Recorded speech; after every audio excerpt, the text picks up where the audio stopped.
王孟两家在蜀地经营了几十年，人丁户口颇有滋生，粮秣甲仗多有机灵。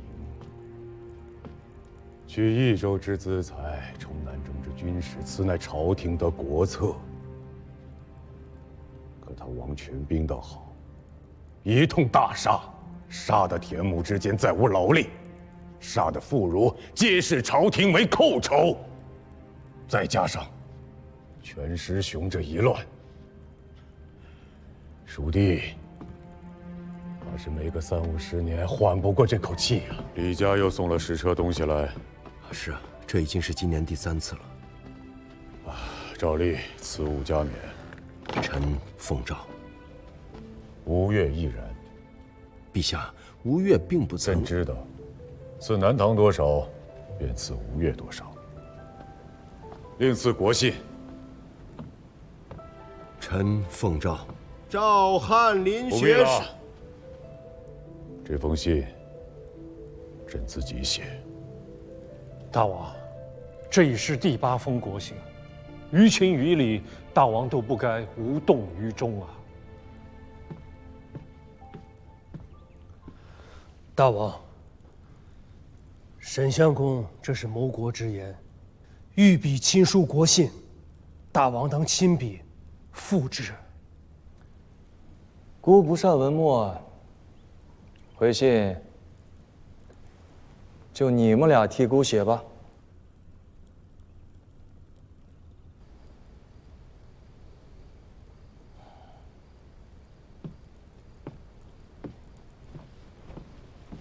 晚间阅读太伤眼睛了。大宋翰林玄是院看印的。皇舍有人往来监视权贵府邸，见了藏本，阿弟前人腾而来的。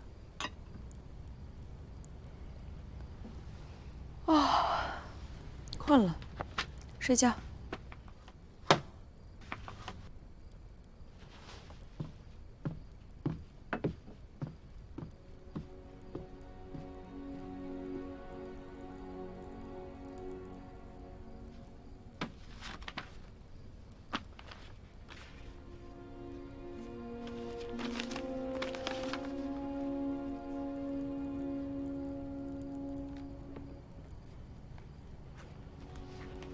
传教，在。丞相府和通儒院，你就称臣表彰，准备贡品，以元帅府判官为贡使，出使京师。诺。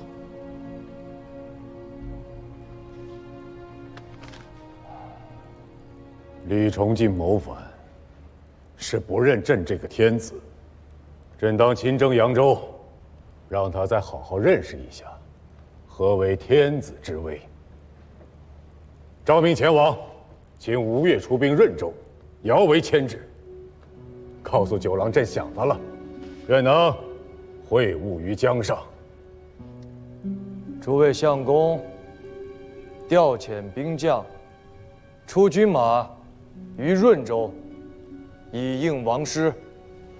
大王，天子请大王会晤于江上。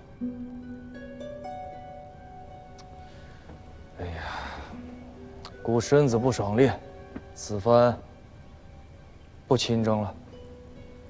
臣参合吴越国王前出，因需议制，无人陈礼。你叫什么名字？臣殿中侍御史王晃。范相公，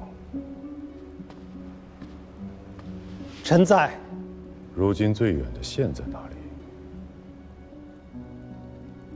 接州、福津。殿中御史王晃，初为监福津9税。吴越前王的忠义，岂容宵小之辈挑拨离间？辽遣都营校一案已查问明白，指挥副使程越贪没兵饷，盗卖军资，苛问士卒，以至于激起变乱，致河都对头以上官佐6死11伤。内都监属依刑律拟了问教，为其祖父顾太师、张义军节度使程吉追随武肃王开国有功，宜酌情减免，为司恩赐上出，孤没有恩免于他。让陆彦珠拿着先王那柄刀，将他拖到老太师墓前砍了。是。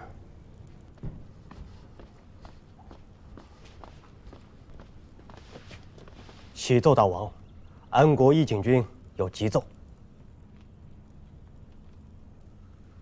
七郎废王病重，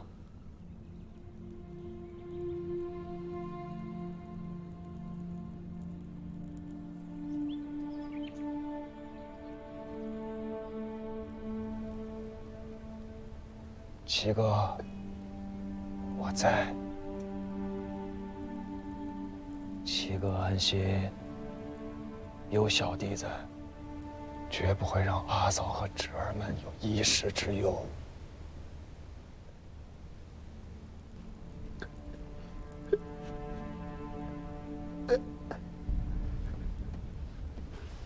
阿平，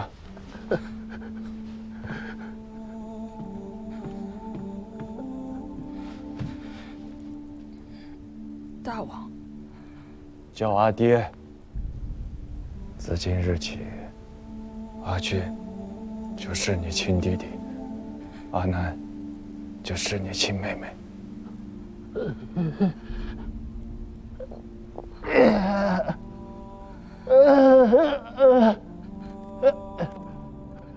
臣，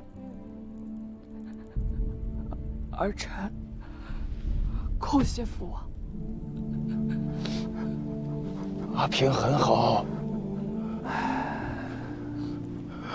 有辱六伯父之风。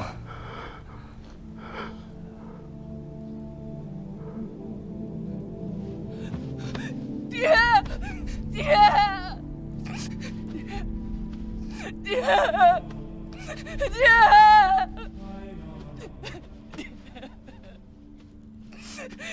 爹，爹，爹！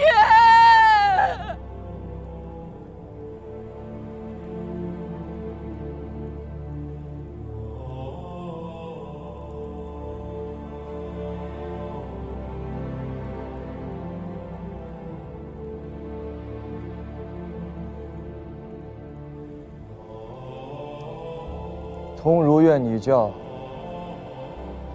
臣奉教。孤的长子为质，聪慧守礼，读书有成，居长有范，着授内衙诸军都指挥使，判军粮营田事。大王，臣奉教。来，父王，叫阿爹。阿爹，军粮、营田，皆关乎军国大政，儿不懂。九章学通了吗？粗通而已。那便够了。这是你们的长兄，阿平。阿南见过大郎兄，这是大郎兄，还不快行礼？阿俊见过大郎兄，见过阿妹、阿弟。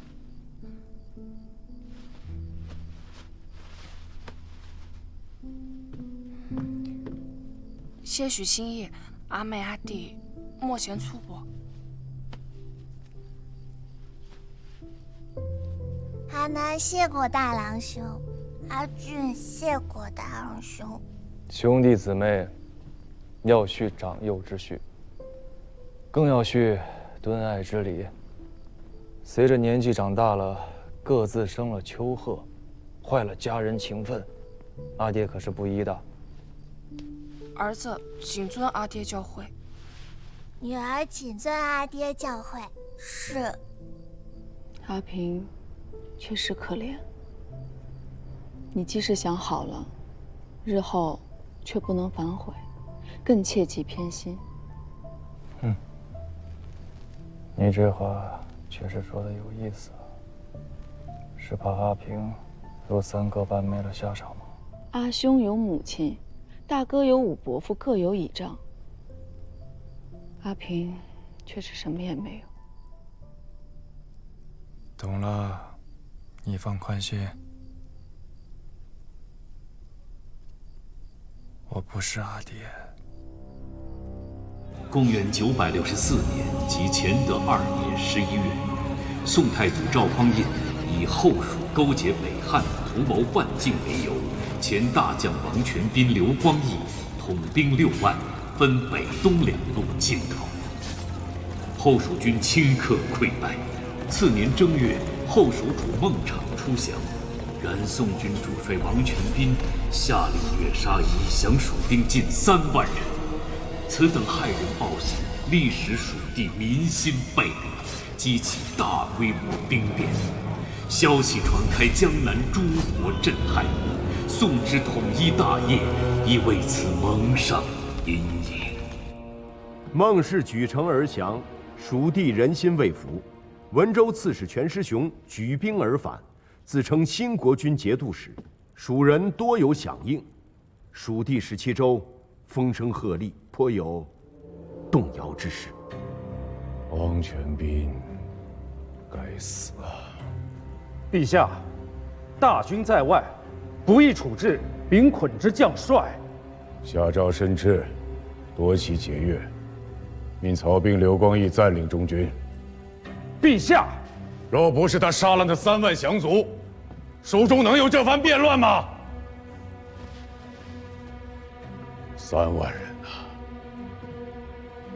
那可是3万条精壮的汉子，便是拉去垦荒，顷刻间也能垦出万顷良田。3、5年间，朝中可多出上百万斛的粮米捐赋，更别说，在这3万人的身后还有数十万的妇孺。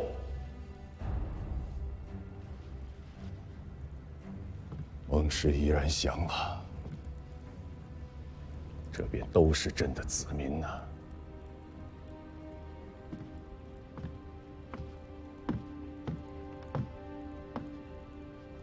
王孟两家在蜀地经营了几十年，人丁户口颇有滋生，粮秣甲仗多有机灵，取益州之资财，充南中之军事，此乃朝廷的国策。可他王全斌倒好，一通大杀，杀得田亩之间再无劳力，杀得妇孺皆视朝廷为寇仇，再加上全师雄这一乱，蜀地怕是没个3、50年缓不过这口气呀！朕只怕天下都定了，川蜀依然是朝廷的祸乱之源。100年、200年，朕不知道何时能够平息。陛下息怒。他杀了3万人，以天下300年之大祸患。朕没有当即砍了他，已然是看在阿爹的面子上了。兵交将汉，兵为将友，上下裹挟。此中唐以来200年之积弊，白马亦如是，兴教门亦如是。长安天子魏博压兵，5代以来鼎益之机莫不如此。王全斌是自兴教门之变过来时的老人，积习难改而已，并非出于顺逆之心。朕不在意他的顺逆之心，朕在意的正是相公方才所言“积习难改”4字。子平以为呢？陛下，秋岁将至，正是取势之时。臣请旨开长科，以录天下文士，足国家全选之采用。朕问你如何处置武将，你却说要开科取录文臣。薛钦这糊涂装得好啊！文武之道，一张一弛，岂曰糊涂？武将是在马上取功名，文官却全要向科场中求取。国朝定鼎以来，每岁取长科进士不过10-20，制科便更少了。其搏杀之力，实不亚于陷阵搏命。诛心总比杀人强吧？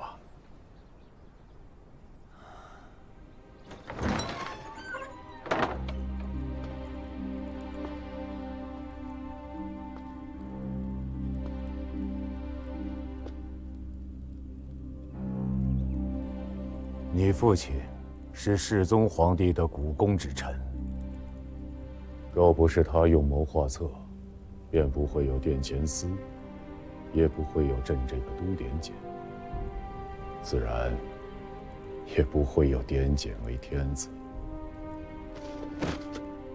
臣不敢。你是不敢，但尔父未必不敢呐。尔父若在，何以治武臣？可以削藩镇。尔父若在，朕不得着此意。今岁取进士18名，余者沉沦下列，皆太职。朕年少时有幸在冯令公身边随侍着办，那个时候，冯令公与朕讲为将之道，取用了韩非子里的一句话，朕直至今日有铭记在心呐。故民主之力，宰相必起于州部，猛将必发于卒务。回禀陛下，冯令公之言系万世之法，不过，非不为也，实不能也。何解？自中唐以来，受节度使以经节，委治地方，清民官大多出自幕府，再加上于今四海分崩，列国分据，国朝所辖县治不过600余，吏部所能出官者，实不足200。朕所知600余县，而今后蜀已定，那便是700余县。长科取进士，每岁不过10-20人，太少了，不足用。清民官还得用读书人呢，需缓缓图之。哎，这些诗文朕都看了，写得不错，可不会作诗，未必不会做事吧？长科取士，需酌情放宽一些。长科乃伦才之典，深言疏判，允德允贤，以诗赋取之，乃大唐之固典。吾得少才之辈，不得跻身其中，此天下法，虽人主，不得轻易之。方才卿言，沉沦下列者太之，那究竟太去了多少人？今岁与长科之士者，共计378人。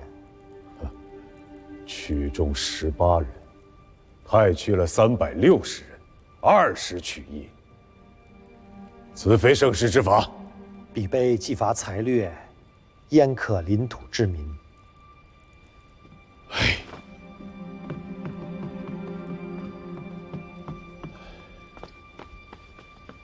总比拎刀子的强些。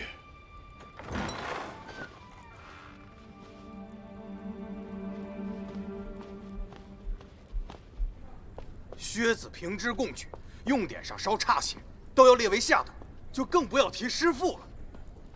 自古诗文无第一，边塞诗凭什么就要低太白一等？就是啊，一开口便错了。自冯令公以来，独推杜工部，什么要塞，什么太白，都是浮云。池中鱼鳖应相和，从此方知有主人。冯令公自家作诗，却也不学杜工部，偏生要为难我等。冯令公所言于边，骂的正是耳背。司马普，老兄赴长科应试有40年了吧？你这般懂得冯令公的诗，他老人家为相30年，也不见他娶你做进士，做得一官半职。少年人手不能提，肩不能担，不能术数，不知民情，诗文做得再好，也是废物。冯令公为何要娶我做官呢？四十载无一中，确乎是个废物。700年前，司马氏做天子，40年而天下大乱，乃是废物。现在700年后，司马氏赴中科，40年不得中啊，亦是废物。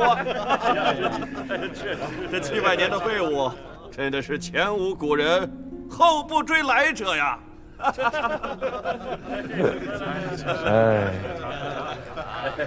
这次考得不成，我也只好回乡去喽。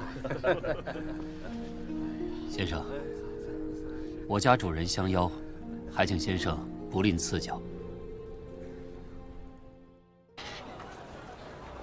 尊驾是同是长科沦落人，先生请就坐。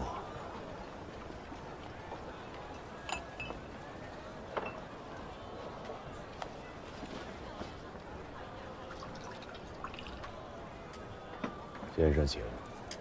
你不是举子，是兵子。何以见得呀？足下的家人虎口上生着茧，一看就是常年习武之人。再看足下，坐于街边14之内，脸上却无丝毫悲切之情，反倒一副坐于中军帐内的从容气度。你再看店家小厮，怯怯然而不敢近前，只因身上杀伐气太重，血腥味道太浓了。便是不曾得掌荆节，应该也是一个厮杀多年的军中大将，对不对？老先生长科不遂，对军中之事倒是熟稔得很啊。屡试不第，20年前曾入藩帅幕府为记事。哦，那既为幕职，为何不求藩帅荐个出身？他做了残民之贼，南下去避祸，老夫不曾追去。不知是哪位藩帅？黄甫辉。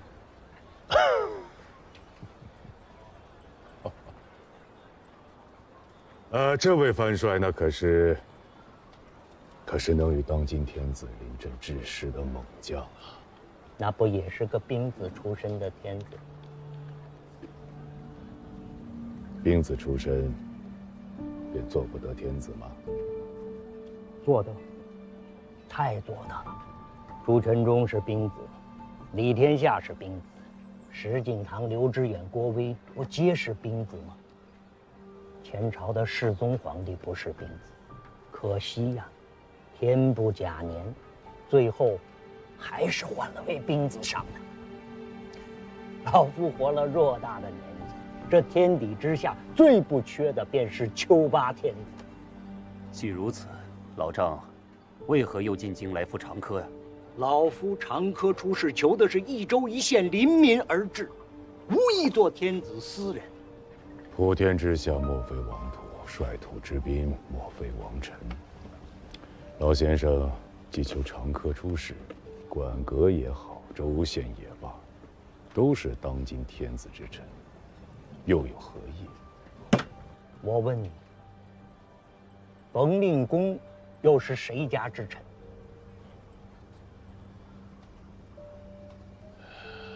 天下板荡，大道风起，兵强马壮者为天子，圣道不存，奉一人者为鹰犬耳。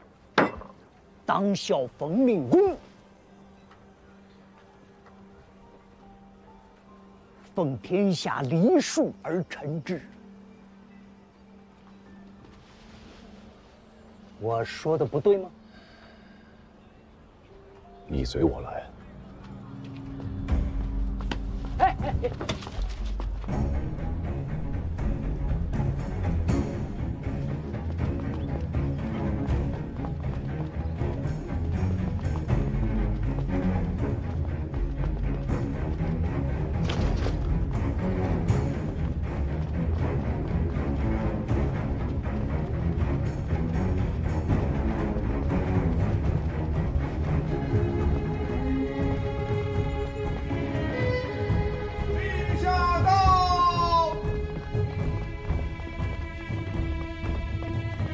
臣等恭迎陛下。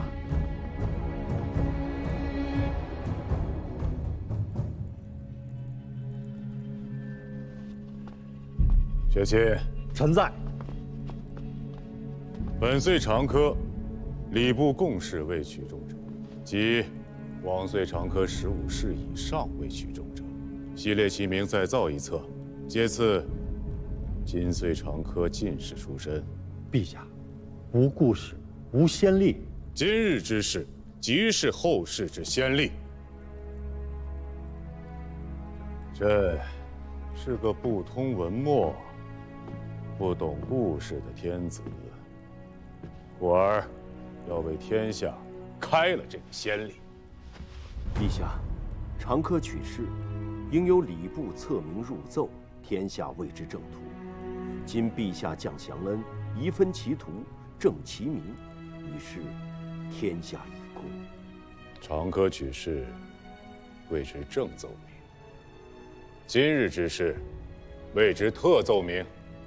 长科举子司马溥，凡40年不得一中，今以特奏明取之，赐进士出身，特旨全序，为枢密院承旨。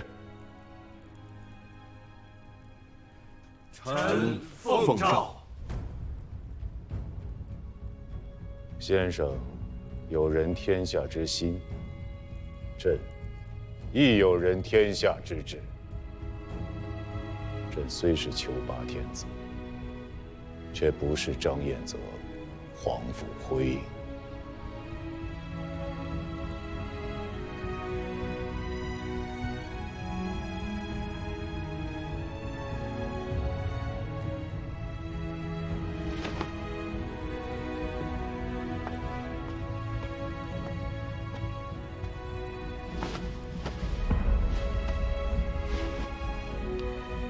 臣司马溥奉诏谢恩。